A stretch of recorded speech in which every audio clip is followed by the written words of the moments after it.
शेतकरी बंधूंनो नमस्कार. भाजीपाला ही रोजच्या आहारामध्ये लागणारी गोष्ट आपल्याकडे आहे आणि त्या अनुषंगानं बऱ्याचदा आपण बाजारामध्ये जातो आणि चांगला दिसणारा भाजीपाला घेऊन येतो. बऱ्याचदा आपल्याला डोळ्यानं चांगला दिसणारा हिरवागार भाजीपाला, त्यामध्ये पोषण मूल्य किती आहे, त्यावर रासायनिक फवारणी किती झाले याची देखील आपल्याला कल्पना नसते. तर असाच एक चांगला पर्याय म्हणजे परसबाग. आणि या परसबागेमध्ये चांगल्या प्रकारे घरच्या घरी किंवा शेतामध्ये छोट्याशा जागेमध्ये आपल्याला वर्षभर लागणाऱ्या भाज्या, त्यामध्ये पण देखील विविधता अशी आहे की फळभाज्या, वेलवर्गीय भाज्या, कंदवर्गीय भाज्या आणि भाजीपाला, मेथी पालकसारखे भाजीपाला आपण घेऊ शकतो. आणि त्या अनुषंगानं आपलं आरोग्य, आपल्या कुटुंबाचं आरोग्य चांगलं राहू शकतं. पोषण मूल्य देखील आपल्या कुटुंबाला भरपूर मिळू शकतात. याच अनुषंगानं कृषी विज्ञान केंद्र सांगवी रेल्वे येथे एक गंगा मॉडेल देखील उभारण्यात आलेलं आहे आणि याविषयी माहिती देण्यासाठी आज आपल्या कार्यक्रमामध्ये आलेले आहेत गृहविज्ञान शाखेच्या विषय विशेषज्ञ नम्रता राजस मॅडम. आणि आज आपण परसबागेविषयी त्यांच्याकडून माहिती घेऊयात. मॅडम नमस्कार. नमस्कार. मॅडम, परसबाग म्हणजे नेमकं काय आणि याचे काही प्रकार असतात का, त्याविषयी सांगा. आजचं जर जीवन पाहतो म्हटलं तर या गतिमान जीवनामध्ये आपल्याला विषयुक्त भाजीपाला खावा लागत आहे. पण तेच आपण घराच्या मागे किंवा घराच्या पुढे असलेली जी रिकामी जागा आहे, ज्याला परस असं म्हणतात, त्यालाच परसबाग असं म्हणते. तिथे केलेली जी बाग आहे त्याला परसबाग असं आपण म्हणूया. तर या परसबागेचे प्रकार म्हटलं तर ज्यांच्याकडे जागा मुबलक प्रमाणात आहे तर ते परसातसुद्धा परसबाग करू शकतात. आणि ज्यांच्याकडे जागा कमी आहे तर हे टेरेस गार्डनसुद्धा तयार करू शकतात. म्हणजे पर्यायी परसबाग त्याला आपण म्हणू की विविध प्रकारचे साधनं वापरून, जसं प्लास्टिक बॉटल्स आहे किंवा ड्रम्स आहे किंवा विविध प्रकारच्या ज्या विकत मिळणाऱ्या ग्रीन बॅग आहे, यामध्ये सुद्धा आपण ही पर्यायी परसबाग तयार करू शकतो. किंवा मग हँगिंग प्रकारे सुद्धा आपण परसबाग तयार करू शकतो. अच्छा, म्हणजे घराच्या बाजूला रिकामी असणारी जागा, त्यामध्ये देखील भाजीपाला लावून आपण आपली स्वतःची गरज पूर्ण करू शकतो भाजीपाल्याची. पण जिथं जागाच नाही तिथे हँगिंगचा देखील, लटकणाऱ्या कुंड्यामध्ये देखील आपण घेऊ शकतो. बऱ्याचदा सोशल मीडियावर मायक्रो ग्रीन्स देखील आपण शेतकरी बंधूंनो बघत असतो. म्हणजे ज्यांच्याकडे अजिबातच जागा नाही, शहरात राहणारे जे लोक आहेत, त्याच्यामध्ये मेथी किंवा मोहरी, तिखी अशा प्रकारचे लावून, नारळाच्या करवंटीसारख्या आकाराच्या कुंड्यांमध्ये लावून ते साधारणतः 8-10 दिवसानंतर भाजीमध्ये कापून मिक्स करून ते आपली पोषणाची गरज पूर्ण करू शकतात.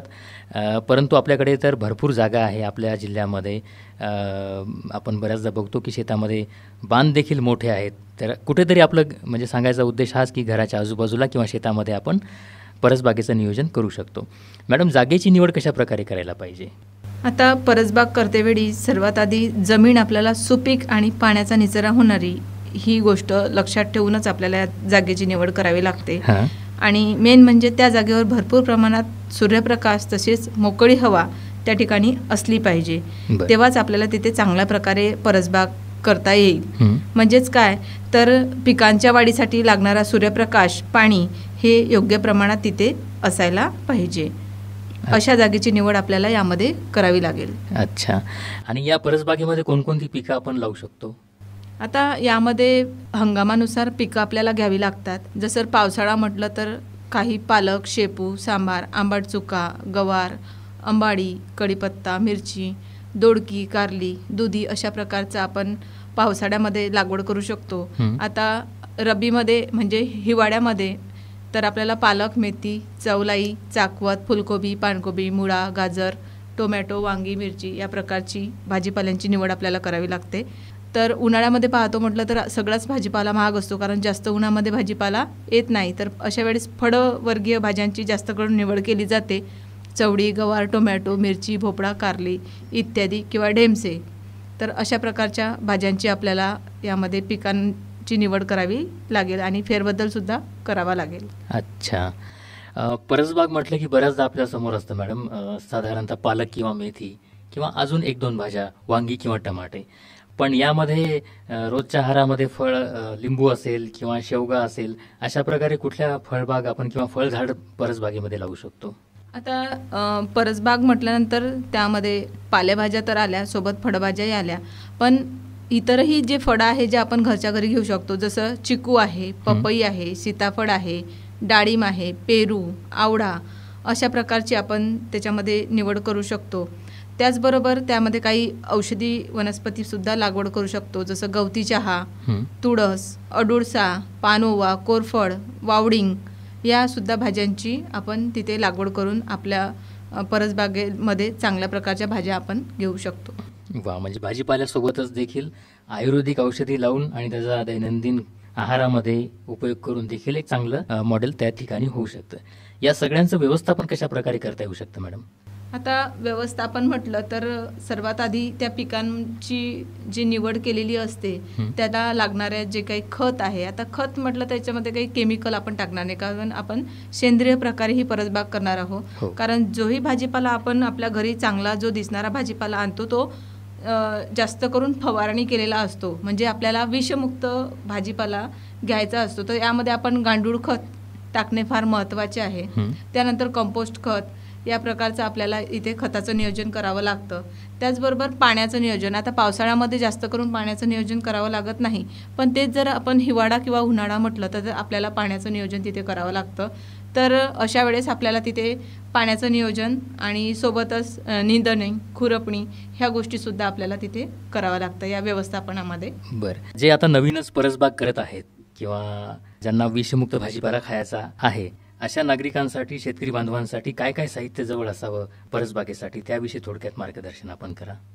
आता परसबाग म्हटलं तर एक प्रकारे छोटी शेतीच आहे. तर शेतीसाठी जे काही साधनं लागतात, छोटं टोपलं आहे, दोरी आहे किंवा कुदळ आहे, पावडा आहे, विडा आहे, ह्या गोष्टी आपल्याला लागणार, कारण जमिनीची मशागत करण्यासाठी ह्या सगळ्या गोष्टींची खूप आवश्यकता असते. तर झारी पाणी देण्यासाठी टिकास, कुदळ, पावडे, टोपली ह्या सगळ्या गोष्टींची आपल्याला आवश्यकता असते. तर श्रोतो, आज राजस मॅडम यांनी परसबागेच्या संदर्भात जागा असेल तिथं आपण वेगवेगळ्या प्रकारचे आयुर्वेदिक झाडं, वनस्पती, भाजीपाला लावू शकतो, परंतु तिथं जागाच नाही अशा ठिकाणी लटकणाऱ्या कुंड्या असतील किंवा छोट्या छोट्या बॉटल्स किंवा तेलाच्या कॅन कापून देखील तिथं भाजीपाला घेऊ शकतो. या सगळ्यांसाठी गरज आहे ती आपल्याला त्या परसबागेची आवड असणं, आणि अजून एक महत्त्वाची गोष्ट म्हणजे आपल्या आहारामध्ये थोडाफार नैसर्गिक पद्धतीचा भाजीपाला गेला पाहिजे असं वाटणं देखील महत्त्वाचं आहे. आणि आपण मराठीमध्ये एक म्हण आहेच की आवड असली की सवड मिळतेच, तर त्या अनुषंगानं आपण देखील या सगळ्या गोष्टींचा विचार करायला हवा. आणि मार्केटमध्ये असणारा जो रसायन केमिकलयुक्त फवारणी केलेला भाजीपाला आपल्या आहारातून कसा कमी होईल, तर त्याचं एक चांगलं उत्तर म्हणजे आपल्याकडे असणारी परसबाग. मॅडम, शेवटी कार्यक्रमातून आपण महिलांना किंवा शेतकरी बांधवांना ज्यांना परसबाग करायची आहे अशांसाठी काय संदेश राहील आपला? जर पाहतो म्हटलं तर आवड असेल तर नक्कीच आपण ही परसबाग आपल्या घरच्या घरी आपण इथे करू शकतो. अगदी छोट्यातल्या छोट्या जागेमध्ये, इवन बाल्कनीमध्ये म्हणा किंवा गॅलरीमध्ये किंवा घराच्या जेही काही कोपऱ्यांमध्ये आपल्याला एखादा वेल, जसं आधीच्या काळी पाहतो म्हटलं तर प्रत्येक घरी एक कारल्याचा वेल किंवा वालाचा वेल राहायचा किंवा कोवड्याचा वेल राहायचा, त्याच प्रकारे आपण सुद्धा वेगवेगळ्या पद्धतीच्या साधनांचा वापर करून आपल्या घरी ही परसबाग तयार करू शकतो. आणि माझी हीच विनंती राहील की ज्यांना ही गोष्ट शक्य आहे अशांनी ही परसबाग नक्कीच घरी करावी, कारण आपल्या घरच्या घरी जो भाजीपाला आपण तयार करतो तो नक्की आपल्या डोळ्यासमोर वाढलेला असतो आणि त्याच्यावर कुठल्याही प्रकारचं केमिकल नसतं. त्याचबरोबर त्याच्यामध्ये जे पोषक द्रव्य आहे हे सुद्धा भरपूर प्रमाणात असतात. आणि परसबागेची किट जी आहे, जर ही पाहिजे असल्यास तर ते कृषी विज्ञान केंद्र सांगवी रेल्वे इथे सहज उपलब्ध होऊन जाईल, हाही माझा त्यांना एक संदेश राहील. तर शेतकरी बंधूंनो आणि महिला भगिनींनो, बऱ्याचदा छोट्याशा जागेमध्ये आपल्याला भाजीपाला लावायचा, परंतु ते बियाणं उपलब्ध नसतं, तर आपल्याकडे कृषी विज्ञान केंद्र सांगवी रेल्वे या ठिकाणी एका किटमध्ये त्याच्यामध्ये भाजीपाला, पालेभाज्या असतील किंवा फळभाज्या असतील, वांगे, टमाटे, भेंडी, गवार यांच्यात आपल्या एका कुटुंबाला लागणारा जेवढा भाजीपाला आहे त्या छोट्या स्वरूपात बिया उपलब्ध आहेत. आपण देखील इथून ही किट घेऊ शकता. परसबागेमध्ये आपल्या स्वतःचं आणि कुटुंबाचं पोषण देखील करू शकता.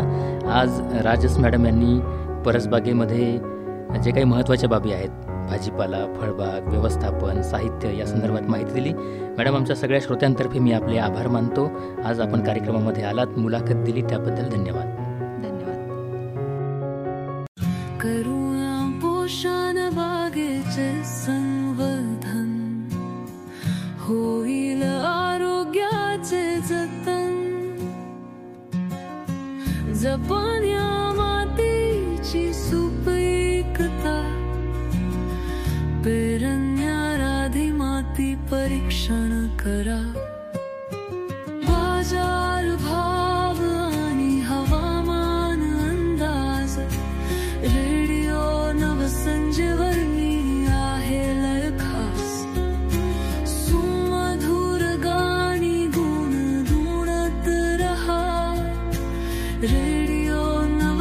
जीवनी